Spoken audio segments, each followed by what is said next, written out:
We're in Genesis, and let me give you the introduction. I'll skip because this is the fourth week, and if you want to go back and start at the beginning, you can see all the introduction about, I guess you could say, the creation of the world, and how does that fit in with science, and all the other things that we've looked at so far. But Genesis means beginning, and this is the book of beginnings, and this book tells us about the beginning of the universe. We already looked at that, the beginning of life, the beginning of man, the beginning of the 7-day week, the beginning of marriage, and specifically that's what we're looking at today is marriage, because that's where we left off last week. And so we're going to see this is the beginning of family life. We see the beginning of sin, the beginning of sacrifice, the beginning of redemption, of death, of nations, of governments, of cities, of music, of literature, of art, of agriculture, of languages, but not the beginning of God. That's the only thing we don't find the beginning of in Genesis is the beginning of God, and that's because God is outside of time, outside of His creation, the way that an artist is not in the picture that they paint, the way that a sculptor is not in the sculpture that they make. They may put part of their personality in there, there may be something about them in there, but even if it's a self-portrait, you don't find the person in the painting. You don't find the artist in the painting, even though you may see something about himself in what he's painted or created, right? So that's where we kind of left off. This is my introduction, right, to the book, if you haven't been keeping up with us. And so what we're talking today about is marriage and the beginning of marriage. So have you ever tried to put something together without following the directions? I'm pretty handy.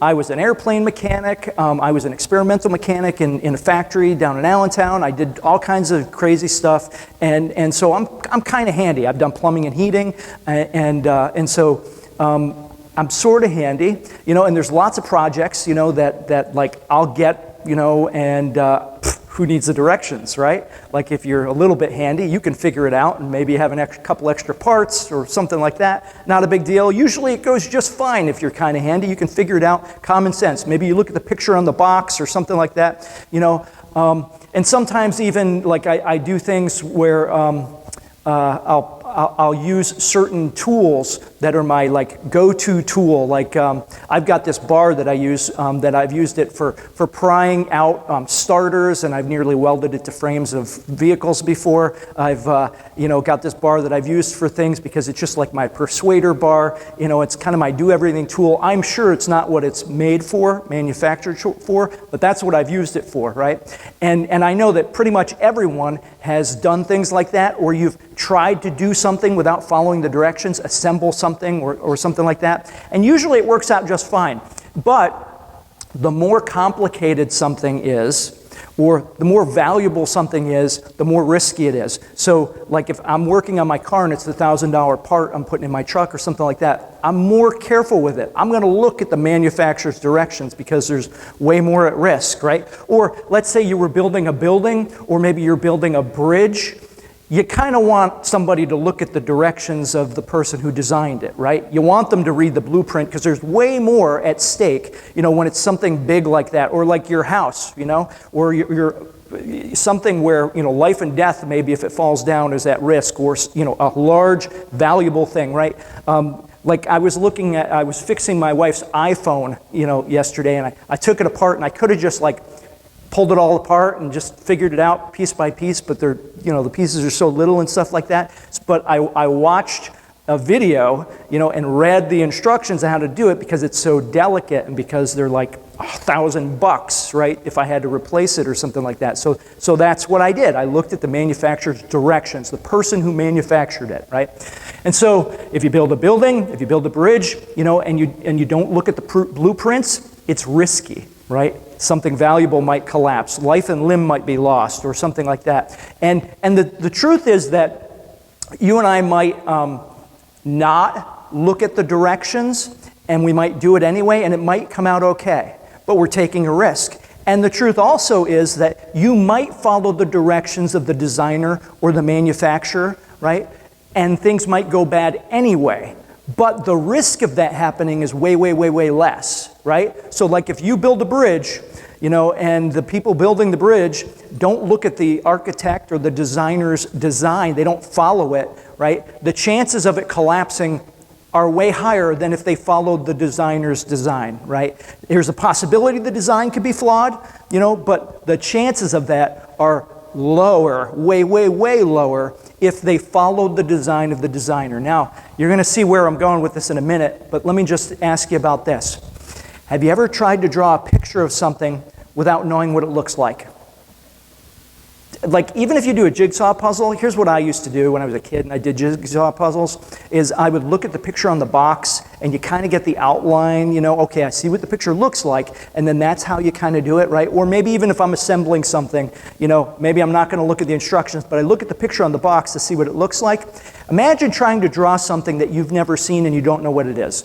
If you're an artist, you're taking an art class, you know, in school, and the teacher says, okay, I'm going to grade you, pass or fail, on what your picture of a Buddha looks like. Well, pretend you've never heard of a Buddha, because you probably never have, because I never heard of it. You know, so draw a Buddha. How are you going to do it, right? It's like, well, I don't exactly know what it is. It's an animal, I'm letting you know, right?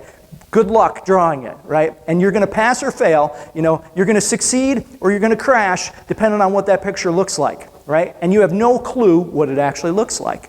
Well, how about this? Let's make it harder. Let's pretend the teacher says, okay, I'm going to pair you up.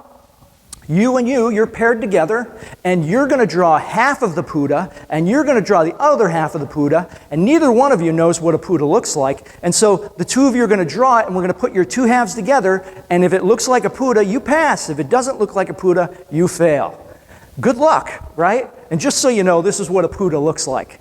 It's some kind of tiny little deer, you know, but the issue is, you know, if I told your wife, right, okay, draw the front end of a Buddha, and your husband, draw the back end of a Buddha. I don't know why I give the husband the back end, but anyway, I'm going to pick on the women too, don't worry about it. So, and you know, you put them together, and you pass or fail depending upon what your picture looks like, and you have no idea what your spouse is thinking of in their mind when they're thinking of what a Buddha is, because neither one of you have ever seen a Buddha before, right? Good luck, right? Now, here's the question. What does marriage look like? What's a marriage supposed to look like? You ever seen the picture on a box? Yeah, you ever seen, maybe you see some people and you think, well, that's a good marriage. How do you know? Have you ever seen what the model of a marriage is supposed to look like? What are you basing it against? Like that, well, I wish my marriage looked like that, or I wish my parents' marriage looked like that, or something like that. Like, what are you basing that against? If you've never seen a picture of marriage and don't know what it's supposed to look like. And imagine this, me and most of the people that I know, my wife and I have been married for 27 years now, I had no idea what her picture of marriage looked like in her head, and she had no idea what my picture of marriage looked like in my head, and the two of us have gone about trying to build this marriage. Well, good luck, right? Sometimes it works, sometimes it doesn't work, okay? So what is marriage supposed to look like? And does anybody know? Probably not really, or we're fuzzy about it. If you asked your spouse, maybe even you've been married for a while, what should marriage look like? I don't think I would have a clue. I wouldn't be able to say at one point in my life, right? And I don't think my wife would have either. And but here's the question. Who should you trust to tell you what it should look like? Well, probably the designer or the architect of it, the one who manufactured it, the one who thought it up, the one who implemented it, the one who, you know, made the first one, right? Because when I was doing, working on my wife's iPhone, right, I was looking for anything I could find by the manufacturer, the designer, or somebody authorized by them to work on it, or somebody who had worked on it before, right? I was looking for, okay, what's a picture of one that's assembled by the manufacturer look like, and how can I compare that to what I've got in front of me, right? And make it look the same, right? Or, you know, whether it's, you know, something I'm fixing, my dishwasher, my truck, whatever it is, you know, I look for, you know, well, what does the designer, what does the manufacturer, what does their, you know, what do they say? How do they say this should be calibrated? How do they say this should be, you know, whatever? And that's kind of what I look at, right? And that's what you would look at too if you're trying to fix something that was broken, or you're trying to assemble something that was in pieces, or you're trying to start something from scratch and you want to build it into a good one. You got to know what it looked like, or what it was intended to look like, or how it was intended to work, right? And God is the manufacturer of marriage, which He is, we're going to look at that and we're going to say, you know what, maybe we should look at, maybe we should know, maybe we should at least be aware of, how He designed marriage to work. Because if He created everything, including marriage, including people, then you would think that He's got the owner's manual, and you should be able to look and say, well, how is this intended to work? How is this designed to work? And let's see what He has to say about it, all right? So, the reason this is really important, what a marriage looks like, what the model of marriage is supposed to look like, is because many of us, including me, have experienced frustration, scars, regrets, because of our own experiences in marriage or others close to us. My parents were divorced, and like for at least 45 years, I was right in the middle of that. Right? Even as an adult, even just a few years ago, I was constantly in the middle of their divorce, in the middle of the wreckage and the things that go on. And that was from their marriage, right? Maybe some of you have siblings who are divorced, best friends who get divorced, and then you're like, okay, well, who do I follow? Who do I go with? Like we've all probably, or even in your own marriages, have been shipwrecked sometimes, right?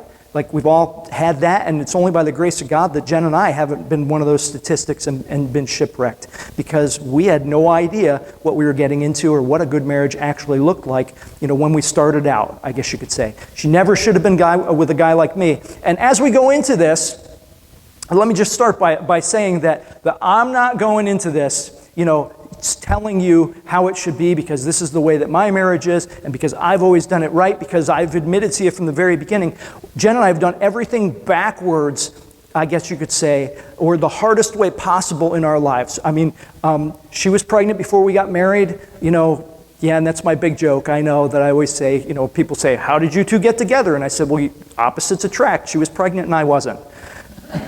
But we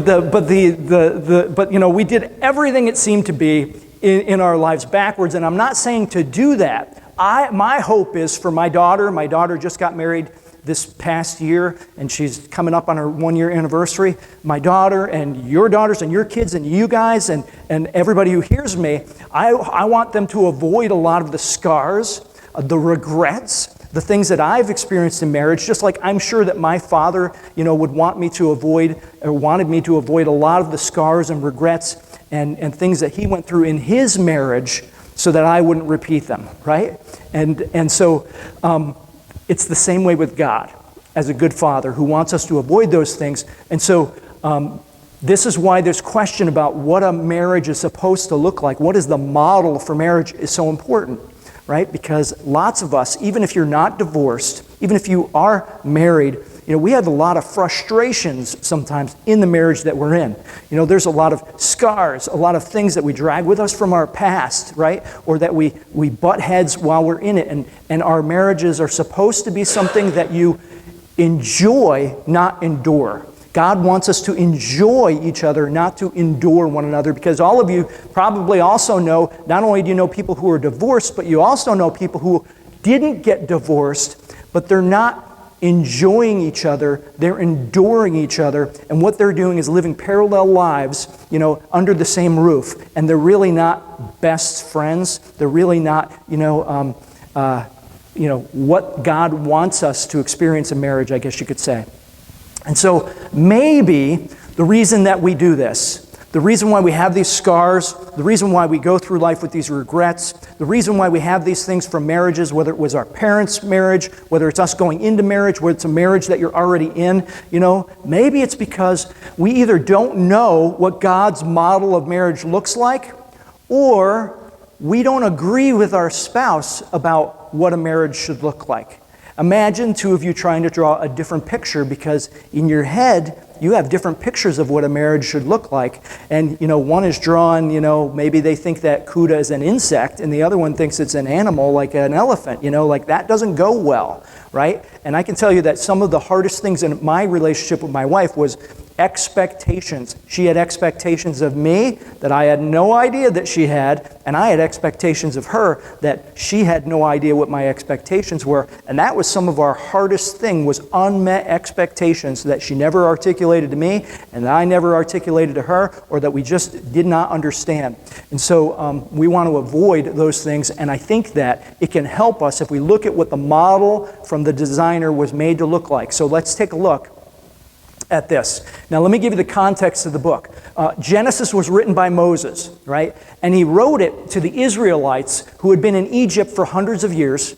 They had been slaves in Egypt for hundreds of years. And so we talked about before, they had no governing themselves.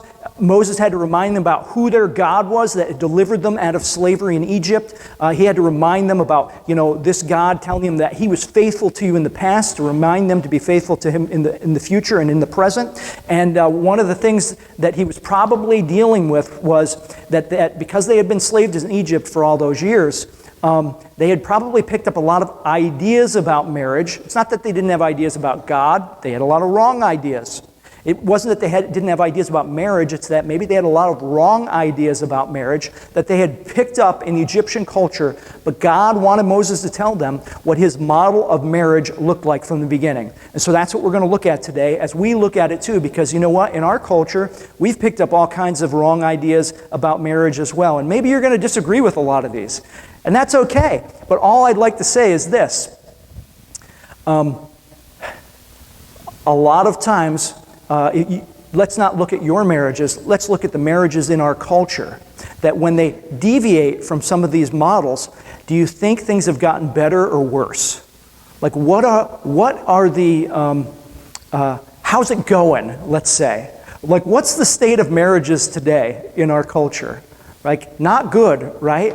And so I want you to be thinking about that as we look at some of these things, because the back of the hair on some people's neck is going to stand up when I show you some things in God's model of marriage, I guess you could say. But you know what? When we, rebel against them, when we go a different way, think of how the state of marriages have gone and the happiness of people in marriages have gone as we've done that, as we've drifted that direction in a culture. That's all I'm going to say right now about it. All right, so as we look at the model of marriage, I want you to look at two things, because I'm just going to point out, or three things. I'm just going to point out three things specifically about this model of marriage, God's model of marriage. Number one is that the roles in God's model of marriage, we're going to look at the roles, we're going to look at the reason for God's model of marriage, and we're going to look at the relationship between the husband and wife, the man and the woman, in God's model of marriage. Okay, so let's start in. We'll start off right where we left off last week. I'll put the verses up on the screen, but don't take my word for it. You can read your own Bible. If you don't have a Bible, let us know. We'll give you one. We've got study Bibles that we give away, and anyone who would like one, we can get you one. So, the Lord God said, "It is not good for the man to be alone." We're in Genesis chapter 2, we're right where we left off last week, and we're starting in verse 18. And so everything God has talked about so far, he says, he created this and it is good. He created that and it is good. He created this other thing and it is good. This is the first time where God says, this is not good. And it wasn't that God created something that wasn't good. It's not like, oh, that man's defective, right? Your husband is defective. That would explain it, right, ladies? No, that's not the issue. It wasn't that God created something that wasn't good. What was not good is the fact that the man was alone. He was the only one. And so he couldn't fulfill what God's will was for men and women on the earth, right, for mankind. So he said, I will make him a helper suitable for him. And we'll talk about what that is at some point, a little later on, a helper suitable for him. Because I know when women hear, I'm a helper, that's not good. Well, it's not a demeaning thing. In fact, God uses the same word helper for himself, for the Holy Spirit. He uses it over and over again, and it doesn't mean, inferior. It doesn't mean less than, okay? So we'll see. So Adam's condition is what wasn't good. It wasn't that Adam wasn't good. It wasn't that humankind wasn't good. Adam's condition was not good. It was incomplete. He was missing something, right? He was like a jigsaw puzzle with a couple of pieces missing, or one piece missing. Like, that's not good. It's not complete. He can't fulfill, right? He can't do what we've asked, what God's command to him to do was. Well, number one was he commanded them to have sex, basically, and fill the earth, right? To subdue the earth. Well, Good luck doing that by yourself, men, right? Good luck, right? So Adam's condition was not good. He was incomplete. He was missing something. It was like a jigsaw puzzle. He had no equal. That was the point here, that he had no equal. He had no adequate counterpart. You know, it's like a dog's not going to cut it. No cats, because we don't like them, right? Well, I don't like them. Anyway, but no adequate counterpart for man. Like, you know, a giraffe. Nope, doesn't work, right? It's not his partner. It's not his equal. It's not the missing piece of him. He had no one of adequate, you know, that was an adequate counterpart comparable to him. Like when he looked in the mirror, he didn't see someone that looked like him. There was nothing else like a mirror image of him. So God would graciously provide one, is what God is saying. And so now the Lord God had formed out of the ground all of the wild animals and all the birds of the sky. Now remember, if we were here when we talked about God creating the birds and the animals and whatnot, and even the man, what did he do? He formed them out of the ground. This is important that Moses is saying this because he's not going to form the woman out of the ground. Everything else has been formed out of the ground, whether it's the birds, whether it's the whatever it is, right, out of the ground. Wild animals, birds in the sky, formed out of the ground. Even the man formed him out of the ground, right, with his own hands. We talked about that he was handmade. You and I, right, we're handmade by God. Not that God has hands, but you know, it's poetic imagery that God is telling us that He tenderly crafted us, right?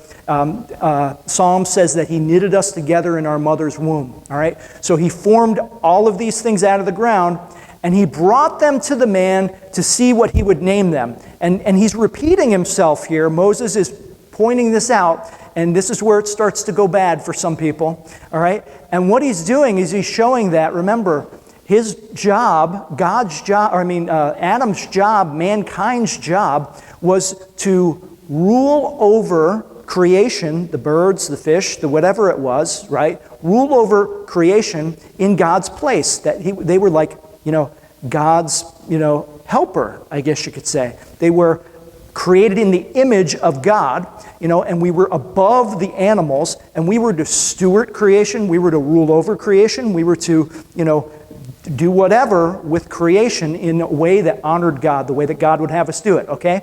But He brought them to the man to see what he would name them. In other words, if you name your dog, he's your dog, right?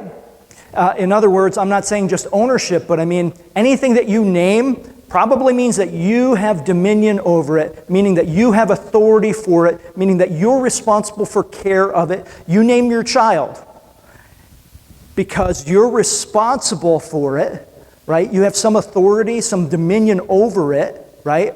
And so that's what happens. And he's pointing that out because you'll see why in a minute. But God brought them to the man to see what he would name them, and whatever the man called each living creature, that was its name. So the man gave names to all of the livestock, the birds in the sky, and the wild animals. This was previously, but Moses is reminding us about this because he's telling us that, but for Adam, no suitable helper was found. In other words, he marched 2 by 2, probably, animals past Adam, and Adam would give, you know, each kind, at least, maybe not every single animal, but each kind of animal, its name. Okay, this is a dog, this is a cat, this is a goat, this is a whatever. Oh yeah, there's a male and a female this, and a male and a female that. And in Adam's mind, he would have been thinking, hey, where's mine? Like, where's my counterpart? Where's my equal? Like, none of these animals are my equal. And so no suitable helper for Adam was found. No completer, no yin and yang, right? No one left and right, right? None of them were found to be his equal. So the Lord God caused the man to fall into a deep sleep. I know it doesn't say, ladies, that he woke the men back up, but he did, okay? So the Lord caused the man to fall into a deep sleep, and while he was sleeping, he took one of the man's ribs and then closed up the place with flesh. Then the Lord God made a woman, not from the ground. This is the first thing he's made from somewhere else. He made the woman from the rib that he had taken out of the man, and he brought her to the man. Well, that sounds a lot like what he did with the animals, doesn't it? Not that a person is an animal. We're above the animals. We're all created in the image and likeness of God. But what he's saying is, You named your children, didn't you? It doesn't mean that you're more valuable or more, worth more than them or anything like that. But you know what? You're responsible for your children. If something happens to your child, do you know what happens? Who does the police come after if something bad happens to your child? You, because you're responsible for them, right? You're the one in authority over them. The buck has to stop somewhere. At your job, if your employees do something, right? Who does the government come after? Probably you. If they do something, in regard to your business and you're the boss, right? If you're in a department, or maybe you're in the military, like I was in the military, and your subordinates do something, who's responsible? The head of that department. If you're a sports team and your team is doing lousy, do they fire the quarterback? They probably come after the head coach, don't they? Because he's in the position of authority over them. Doesn't mean he's more valuable, doesn't mean he's smarter, right? But he's in that position of authority, and we'll talk about that in a second. This is what Moses is trying to say about a position of authority and responsibility. So the roles in God's model of marriage. The man, he's the firstborn, right? He was there before the woman. And he's in the position of responsibility and accountability. That's going to become important later on. It's going to become important when we get into chapter 3. But in God's sinless model of marriage before sin entered the world, that was the position of responsibility, was the firstborn. He was in the position of responsibility, the position of accountability. So like, for example, if Adam's wife wasn't happy, it may not be Adam's fault, but it was his responsibility. She might be struggling with something, and it's not, the problem may not have been his, but it was his responsibility, right? He couldn't say, well, that was your fault, or you did that, or whatever, because all of that might be true, but it was his responsibility to deal with it. And when God came looking for Adam and Eve, because who sinned first? Does anybody know? Eve. Who did he come looking for? Adam. Yep. And who gets blamed for the fall? Adam. Because he was the one in the position of responsibility. He was the one who was accountable to God. The buck stopped with him from God, right? Even though it was his fault too. We'll talk about that next week. But anyway, and now the woman, the helper, right? The completer. The one who completed. This is where all the hair on the back of the ladies' necks stand up and they want to throw stuff at me. All right? So, because they hate hearing this, and I know that they do, right? Woohoo! Anyway, aren't I lucky? Yeah. So, does this mean superior or inferior? No. It doesn't mean either one, right? And you're going to get this when I explain this in a minute. But the woman is neither inferior or superior to the man. The man is neither inferior or superior to the woman. What he's emphasizing here is not some inadequacy of the woman. What he's emphasizing is actually the essential contribution of the woman. But it's our twisted, sinful minds that focus in on I'm not less than, I'm not this. How dare they say that the man is above the man is the head and that the woman is whatever. Good luck, because when God comes, looking for the mess in our family to hold someone accountable, when God comes looking for the mess in our marriages to hold someone accountable, I think you ladies are probably going to be glad that God comes to your husband or the father or the man first, right? And men don't care for that. But anyway, different story. But the woman is the helper, the completer, and it doesn't mean superior or inferior. He's emphasizing the woman's essential contribution, not some inadequacy, because without the woman, Adam was incomplete. He couldn't fulfill his role. There was something missing, right? She's expected, though, notice here the way that this is written, she's expected to be subordinate to him. And that's important, again, that's going to be important when we look at chapter 3 in the next, when we get into chapter 3. But here's the deal. That both of them are equal in value. Both men and women, equal in value, equal in worth, equally made in the image of God. They're equal, right? Even if one's subordinate to the other or one is above the other in the marriage, right? is he saying that a woman can't be president? And is he saying that? No, that's not what I'm talking about. I'm talking about that the buck has to stop with somebody, right? And God says the buck stops with the man, that even if it's not his fault, it's his responsibility in the marriage, in the family, right? And that's, what he's saying. You can agree with that or not agree with that, but that's what God says.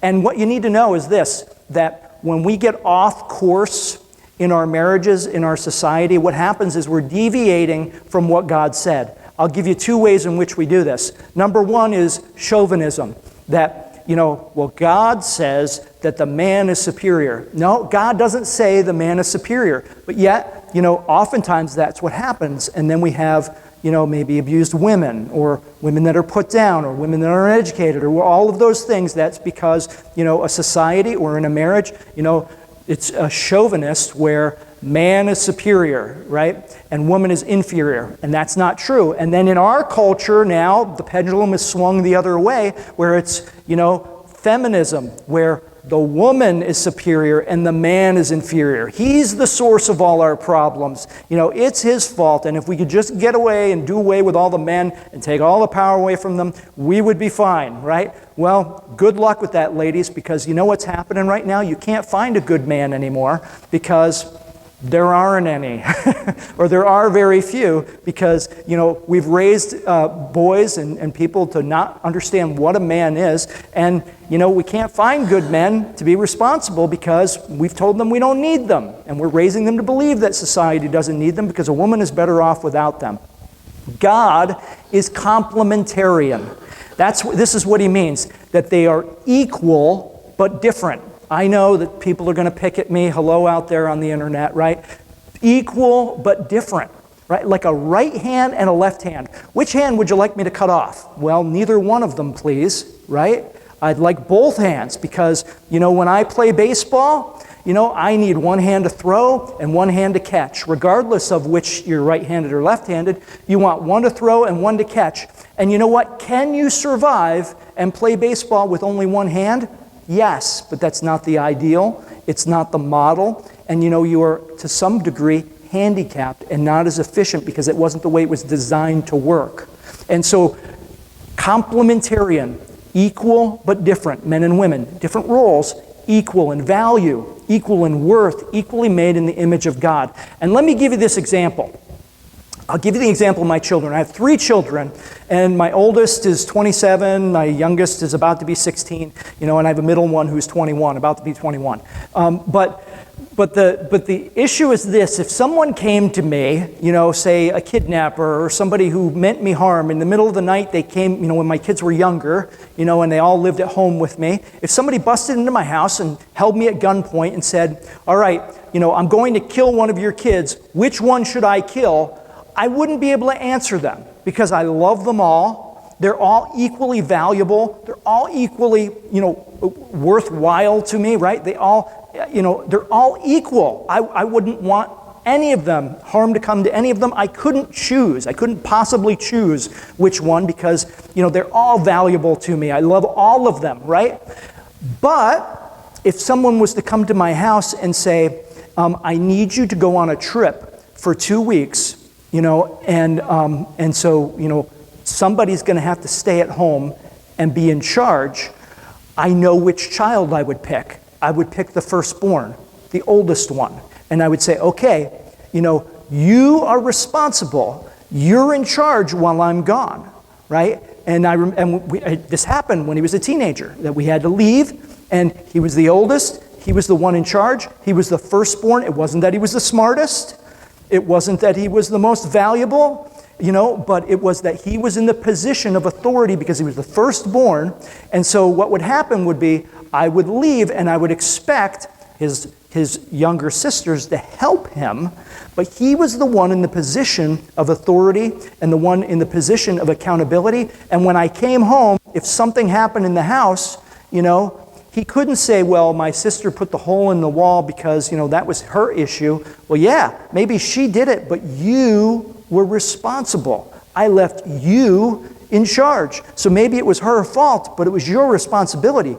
why weren't you looking after her when she was running through the house with the crowbar? You know what I mean? Or when she was doing whatever, fireworks in the house or whatever she was doing, right?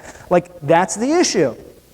It's not a value of worth. It's of a position of responsibility. And Adam was the firstborn. The man was the firstborn, the first created. And so God's got to hold somebody accountable. The buck has to stop somewhere. And he tells us in his model of marriage, in the family, that ultimate, buck stops with the man, right? Not because he's superior, but because he's in that position of accountability and responsibility. Now, what happens is this. Imagine this. What a great gift. All the good gifts that God has given man so far, and now Adam is given a gift, right? God prances by all the animals so Adam can name them, and he's, naming, okay, this is a giraffe, and this is an elephant, and this is a donkey, and this is a sheep, right? But there's none for me. And finally he puts, Adam to sleep, takes a rib out, right? And he makes a woman out of the rib, not out of the dirt. He makes her from the same stuff that he's made from, right? From part of him. Takes part of him out and fashions her, makes her from that. And interestingly enough, too, I said this to my wife, and I'm sure you're going to appreciate it if you're a man, not a woman. But I said to my wife, one of the things I pointed out, or I noticed when I was reading this, I was like, it only took God one verse to make the man, and it took 6 verses to make the woman. I said, now why do you think that is, honey? And of course she knows my sense of humor, and she says, I know, it's because the women are more difficult. Yes, that's it. You're welcome, guys. That's why. So anyway, so he creates the woman out of the rib that he takes out of Adam, right?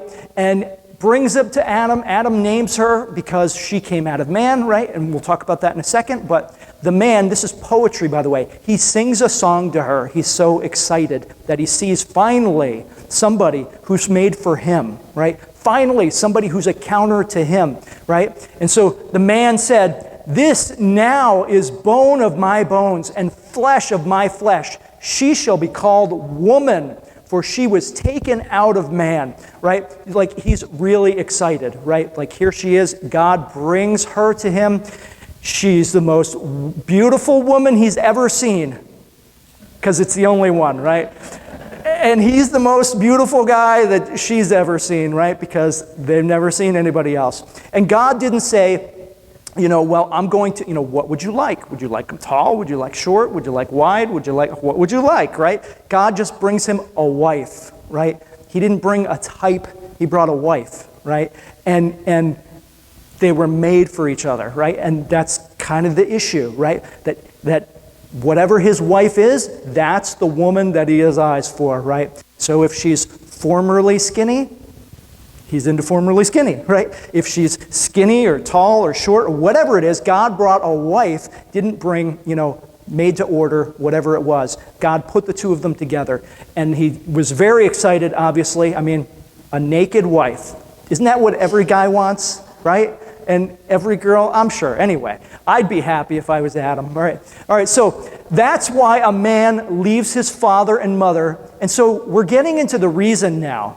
But remember, Adam just said because she came out of man, right? Because she was taken out of man. He says that is why a man leaves his father and mother and is united to his wife, and they become one flesh. So here's the reason. The reason for God's model of marriage: to restore the unity that was lost when the woman was taken out of the man. That's really kind of interesting, because I remember being a young guy and I felt like something was missing in my life and I needed someone. Like, I wanted someone. I wanted a wife. Not everybody has that, right? Some people, Paul tells us, are made for singleness. God has given them the gift of singleness, but not most people. Most people at some point in their life, they're either going to get married, even if that marriage doesn't last, or they live like they're married. Right? Like they're living together or whatever. The vast majority of people, like over 90-something%, right? That they either have had a relationship where they've been married, or they're together with someone, as if they were married. And what he's saying here is that the restored unity that was lost when woman was taken out of man, and that's interesting that God says that, because I felt that. and I've been married so long now to my wife that I'm not sure where she ends and where I begin. And even people who get divorced, how many of them get into a next relationship because they still feel that pull, Even people, I met a guy that was 95 years old here at a funeral like a while ago, and he had a young girlfriend who was only 78. Which is kind of funny, right? He kept saying that was his young girlfriend, right? But the issue was he had a long life. His wife had died, they had a long time together, and he was still felt incomplete once she was gone. And so she was a widower also, and the two of them had been together for a number of years now. And so no matter how long you're alive, apparently, for some people or most people, they have that need of that companionship, right? And God explains it as this: because woman was taken out of man, that the two of them would long for each other. They would feel incomplete without each other. Most people, all right? So the reason for God's model of marriage was to restore the unity that was lost when the woman was taken out of man. Since woman came from man, man should unite himself to woman to recapture their original unity, is basically what he was saying there. And that's why he's saying, for this reason, right? For this reason, a man will leave his father and mother. He'll be united to his wife, and the two will become one flesh. That marriage was a partnership of man and woman completing each other to accomplish God's will. The problem is this. Rather than who's in what position in our marriages, that's one reason, one issue that we often have, who's in charge, the husband, the wife, who's lesser, who's greater, and we fight over that kind of stuff. We also sometimes fight over this. Okay, who's going to serve me? Because when I got into marriage, I know that in my mind, all of the things I was thinking of as a young man, I was 23 when we got married, 22. 22? Anyway, I was 23 when Trevor was born. I was 23 when we got married. 22 when we got married, yep. So when I got married, I was thinking of all the wonderful things that a wife would do for me and nothing that I would have to do for her, right? That's exactly how it was going to work in my mind, right? That, this is going to be wonderful. I'm not going to be alone. I'm going to have somebody with me all of the time. I'm going to come home to, not an empty house, but somebody there for me, somebody to snuggle with me, somebody to do whatever else with me, you know what I mean?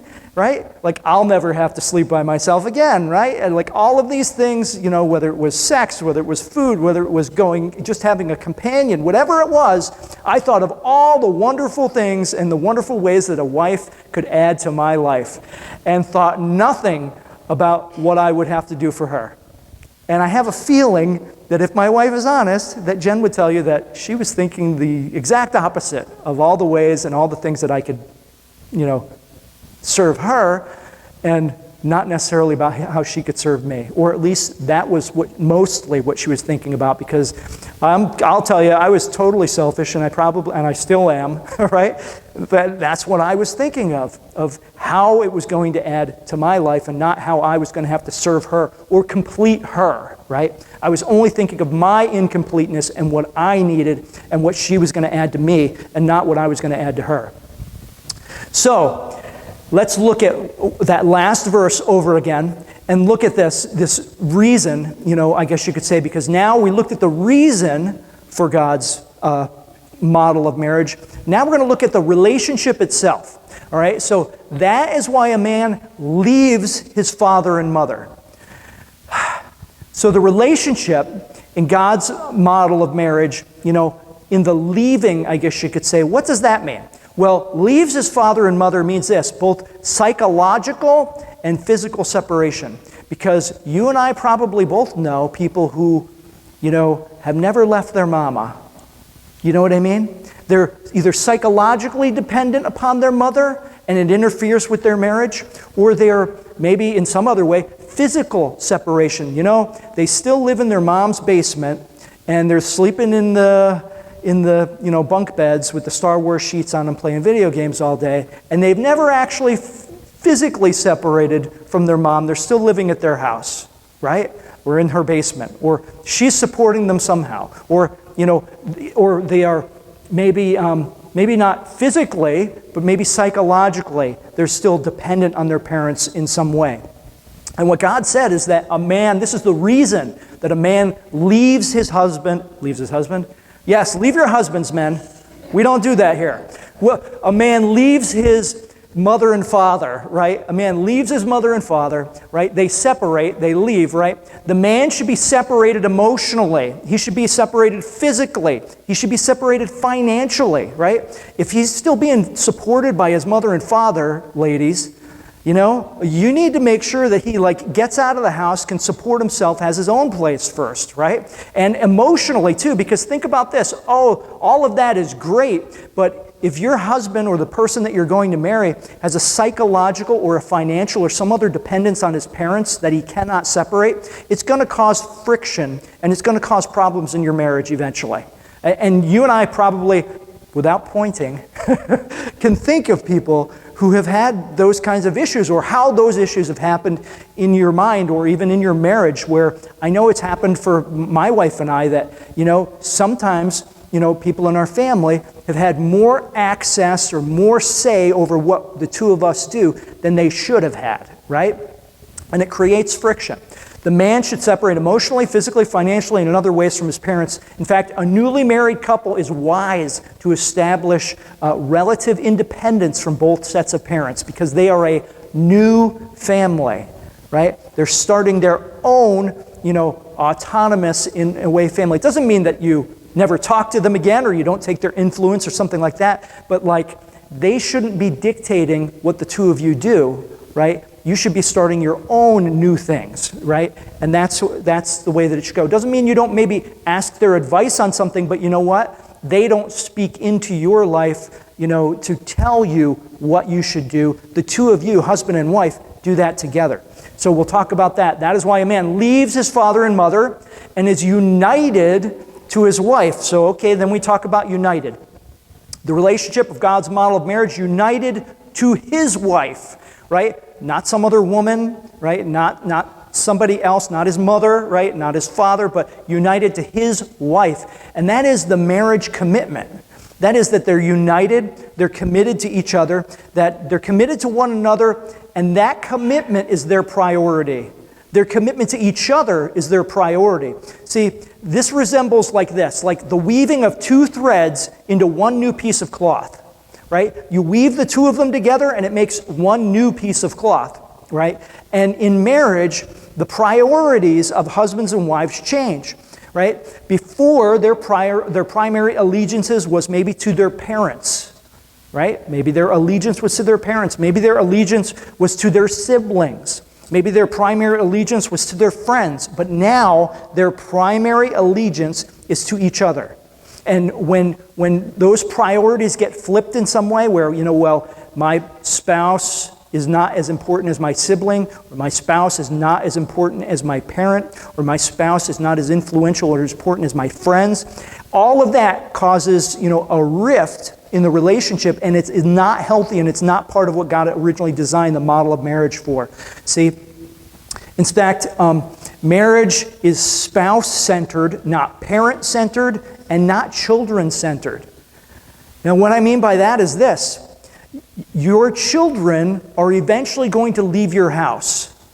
And the bond that you have with your children, you're responsible for your children. You have authority over your children, right? And all of those things are true, right? And you love your children and all those things. But when you have to choose between your children and your spouse, I know divorce makes it more complicated, that step-siblings make it more complicated and all those things, but the number one relationship is supposed to be between spouses. And the reason for that is this. If you want your children to feel comfortable and secure in their home, right, then they need to know that the bedrock of their house, the marriage of their parents, is secure. And then they'll feel secure, I guess you could say. That's the healthiest thing you can do for them, is to make sure that they know that, that their mother and father are one and not divided. That nothing is in between that, and so many times what happens is we get that reversed and we think, well, the children are the most important thing. more important than my spouse, more important than spending time with my spouse, more important than these things. And I'm not saying you neglect your children. That's not what I'm saying at all. I'm just saying in your priorities, think about this. Here's what it says about the relationship and the bond between spouse and parent. Eventually, one day, those children are going to leave, and then their primary allegiance is going to be to their spouse and not to you, not to their father or mother. And that is healthy, is what God is saying, because they're developing autonomy. They're becoming their own family, right? And that's what should happen. And when we set bad examples for kids, whether we're compensating for what happened or whatever, I'm not saying you neglect kids. I'm just saying that oftentimes when the marriage or when the family, the marriage, right, is children-centered and not spouse-centered, there's going to be issues. And if you want your children to feel secure, you need to know that they need to know that their parents are securely bonded, right? That then they'll feel secure, I guess you could say. But if you want your children not to feel secure, then make them the center of the marriage and see the disunion that happens between the husband and the wife, and the kids grow up in a chaotic family rather than a secure family, right? It causes all kinds of issues. Okay, that's why the man leaves his father and mother and is united to his wife. That's the marriage bond, right? And they become one flesh. Now here's the thing. All kinds of people say, oh, one flesh. That's marriage, right? That's when they get married. Nope, it's not. See, the relationship in God's model of marriage, becoming one flesh, is sexual union after they're united.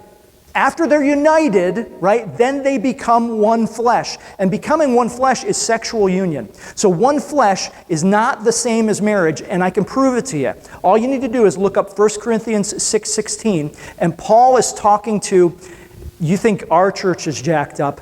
He was talking to the Corinthian church. And in 1 Corinthians, what was going on was there were Christian men, presumably, maybe women too, but Christian men who were sleeping with temple prostitutes.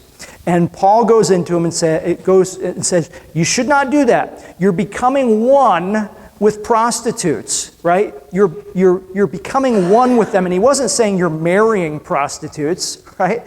He was saying you are becoming one flesh with these prostitutes by sleeping with them. And that's what he's talking about here, that it's the sexual union, right? Become one flesh. And so all kinds of people, come up to me all the time because I've heard this and I've heard all of the excuses and stuff like that because my parents were divorced and these parents were divorced and those parents were divorced. And why should we bother getting married anyway? We're married in God's eyes. No, you're one flesh in God's eyes. And I'm saying this as a person who had sex outside of marriage, my wife and I, right, before we were married, right? The issue is we were one flesh, but we weren't in union. I didn't care enough to give her my last name at the time, right? And there are people living together with people for years. It's the same thing, We're not really in union. I'm not giving her my last name. I'm not promising to protect her and to raise her children. I'm not doing these things. We're just sharing a house and a bed, right? Which is completely different than leaving our father and mother, being committed to each other in union, and then becoming one flesh in sexual union, right? See, for the marriage to exist, there must also be commitment. And the commitment is to leave the parents, unite with each other as spouses, and from then on, right? And God is not against sex. He's for marriage. And before I was a Christian, I wanted nothing to do with church or Jesus or the Bible or priests or pastors or any of that garbage because I thought God was against my sex life and God's throwing lightning bolts and he says, you're having too much fun down there. Knock it off, right? It's not what God is saying at all. God is not against sex. He's for marriage.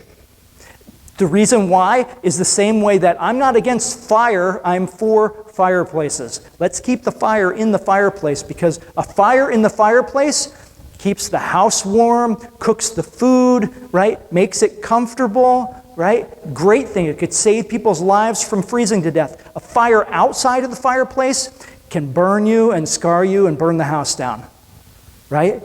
And that's the issue that God, the container for sex is marriage. God is not against sex. He's for marriage. And in fact, if you grew up in that kind of sexually repressive church idea like I did, go back and look at what the Jews did and how they did those things. They saw sex as a gift from God. In fact, there's one whole book in the Bible about it in the Old Testament. It's either called Song of Solomon or Song of Songs, and it's about sex between a young husband and young wife, and there's no mention of having children, or anything like that in there. And there's oral sex, there's all kinds of things in it, and God says that is good. That it was for the oneness of the couple, right? And the reason for that was this, because sex is the glue that holds marriages together oftentimes. What I mean by that is that it binds people together. I'll give you an example of what I mean, because this is an illustration that I give sometimes when we talk about marriage, where I had a piece of duct tape, right?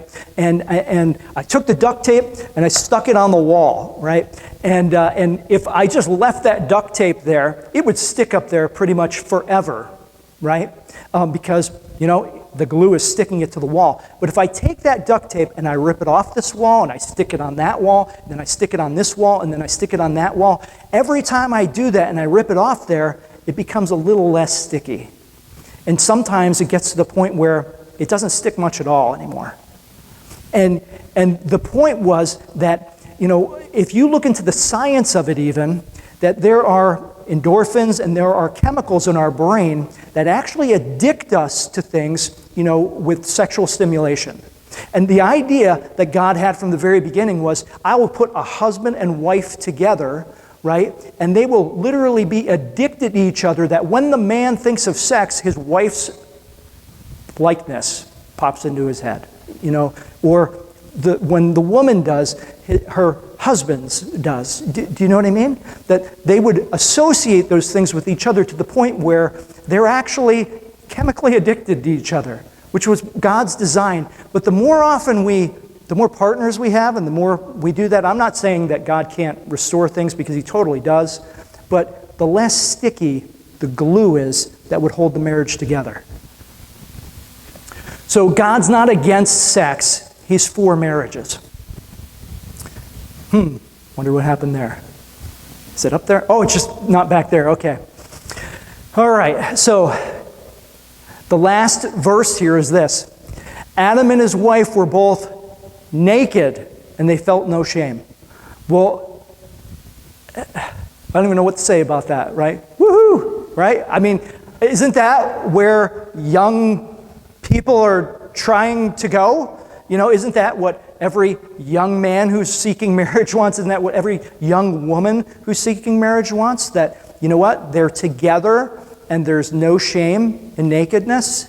That's a good thing. You know why there was no shame? They didn't drag any baggage with them from previous relationships. No shame. So nakedness sometimes, right, in Scripture, I didn't give you any references here, but nakedness sometimes carries the idea of shame or judgment. But here there's no shame, because they are following God's plan. In fact, I remember the very first time that when Jen and I were married, when we finally got married, I remember, we had our wedding and all that stuff, and then we got married. We went down to my little, bachelor pad down in North Carolina when I was in the service. She moved down there with me. And I remember the first morning, we woke up as husband and wife, and we went out and we had breakfast and stuff. And the idea hit my head for the first time that, hey, like this was legal. You know what I mean? Like God was okay with this. Like there wasn't any judgment associated with this, because we didn't have to worry about, parents finding out. We didn't have to worry about, this or that or the other thing, because she was my wife. And this was the way it was supposed to be. You know what I mean? Like all of the, oh no, someone's going to find out. Somebody's going to catch us. Somebody this or that. Or somebody's going to think badly of us if they think this, Well, we're married now. It's like having your first drink after you're 21, right? It's like, oh, big deal. Hey, this is legal now. Nobody's going to arrest me. There's no crime committed. There's no anything. This was the way that God designed it, right? See, there was no shame involved because it was God's plan, right? The shame comes when we're outside of God's plan. Sin is what brings shame to nakedness. See, this verse, by the way, is foreshadowing the shame of nakedness that's going to show up in the next chapter when we talk about that. But all of this happened before there was sin in the world, right? So God's model of marriage before sin entered the world. This is what it was. This was God's model of marriage before sin entered the world. And all of this applies to us, all of these things, right? But you and I live in a world where two sinners are involved in the marriage, right? Like Adam didn't, face, a sinful woman, and Eve didn't face a sinful man at this point in their marriage because neither one of them, had sinful human nature in them yet, right? Neither one of them were selfishly, seeking only their own good and not the good of their partner, and all of those things. But you and I do. We live in a world where two sinners are involved in the marriage. And the Apostle Paul, right, we're going to look at this. The Apostle Paul gives some further guidance on how Christian husbands and wives should relate to each other in Ephesians 5:22-33. And what we're going to see is this, that marriage is not just about us, it's about God. It's about God. So look, here's what he says in Ephesians 5:22-33. He tells these Christians now who are husband and wife about how marriage works best now that we live in a fallen, sinful world, right? He says, "Wives, submit yourselves to your own husband as you do to the Lord." Meaning, not anything he says like let's rob the bank, but like, if the kind of thing that the Lord would ask us, right? For the husband is the head of the wife, as Christ is the head of the church, his body, of which he is the Savior. Now as the church submits to Christ, so also wives should submit to their husbands in everything. And then he talks to the husbands and he says, "Husbands, love your wives just as Christ loved the church and gave himself up for her." So think about this, ladies. How does God feel about you in the way that you submit to him? Are you doing a good job at that? I'm not. Pretty good, right? Not, think about, what he's saying basically here is, think about the way God views you and how you submit to him. Probably, I don't do it perfectly. You don't do it perfectly. I know you don't, right? And then he talks about to the husbands and he says, "Husbands, love your wives just as Christ loved the church and gave himself up for her to make her holy, cleansing her by the washing with water through the word, and to present her to himself as a radiant church without stain or wrinkle or any blemish, but holy and blameless. In this way, husbands ought to love their wives as their own bodies." What he's saying is this then to the husbands. Yeah. He says, "Husbands, you know how it's hard to show your wife when she's wrong? You know how, she doesn't follow you, she doesn't let you lead, and she doesn't do those things? Well, think about your relationship with God. Think about how he views you when, his directions are perfect. It's for your good, and you don't follow him either. In fact, he gave himself up for you, and you're complaining about the wife you have. Think of how nasty the wife is that Christ has. We're bad, right? Like, we totally are bad. Like, you can think the church is good, but, we're not, right? God deserves way better than what we are, right?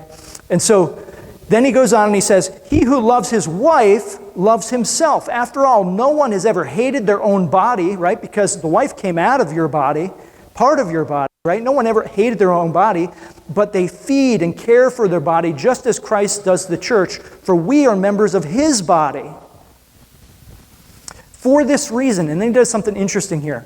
He quotes this verse that we looked at in Genesis chapter 2, right? And he says, "For this reason," see the quotes up there? For this reason, he's reminding them of Genesis chapter 2, where God taught about marriage between husband and wife. And he says, "For this reason, a man will leave his father and mother and be united to his wife, and the two will become one flesh." And then he says this is a profound mystery. And when he's talking about mystery, he's not talking about like a whodunit or a murder mystery.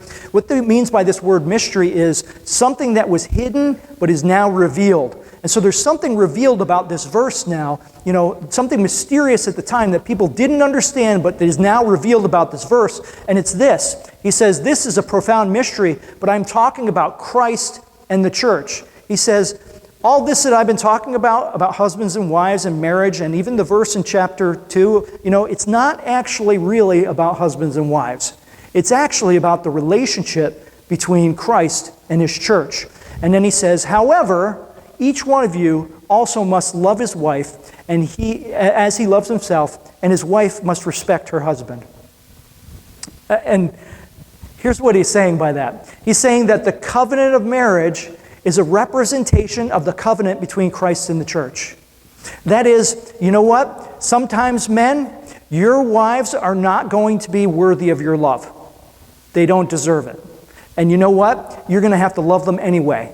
The way that, you know what? You're not deserving of God's love, but he loves you anyway. Right?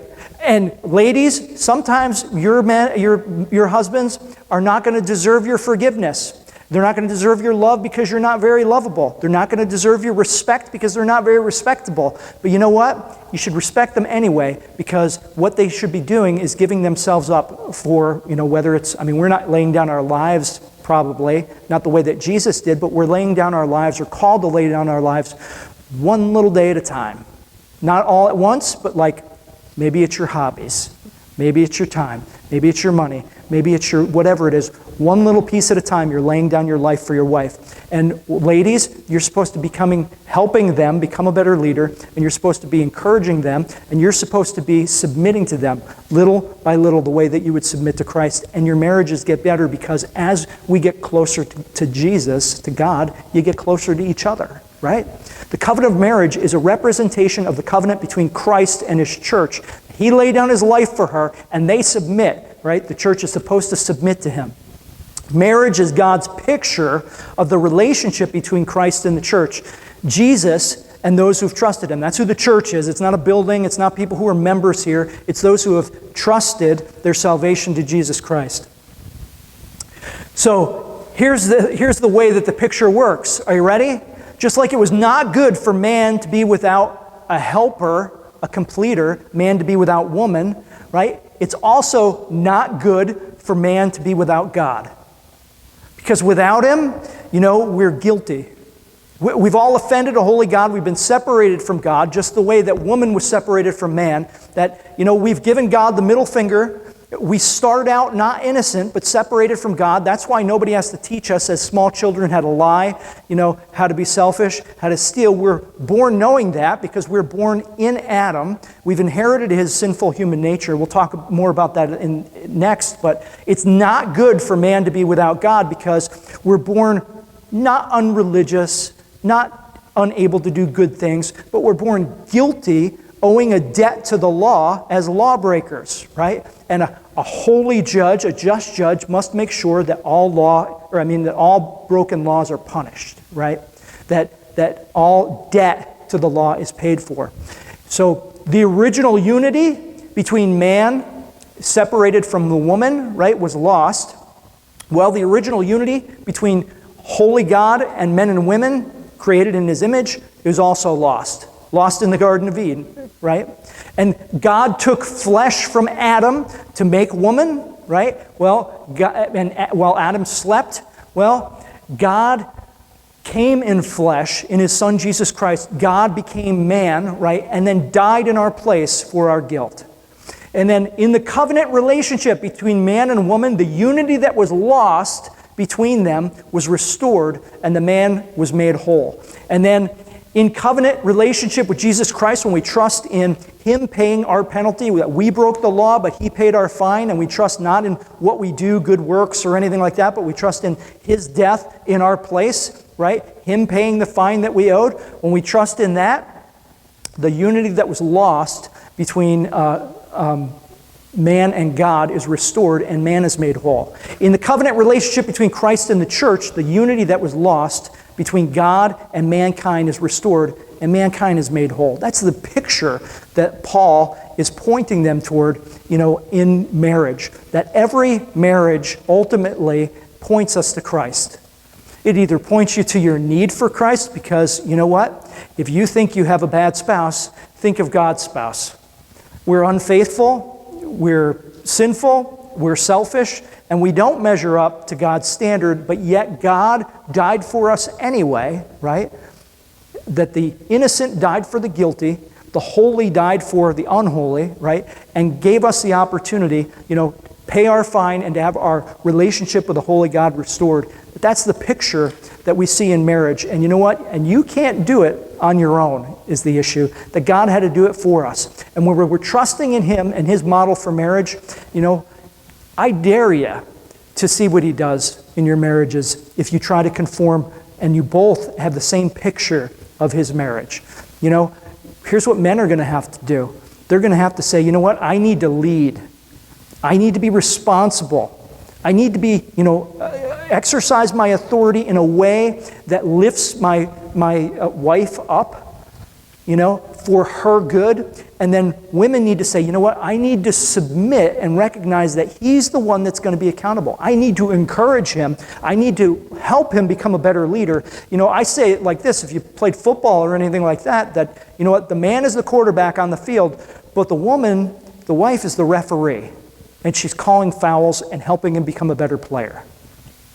And the two of them are a team, right? And that's the marriage that God, the model of marriage and the picture of marriage that God shows us in Genesis.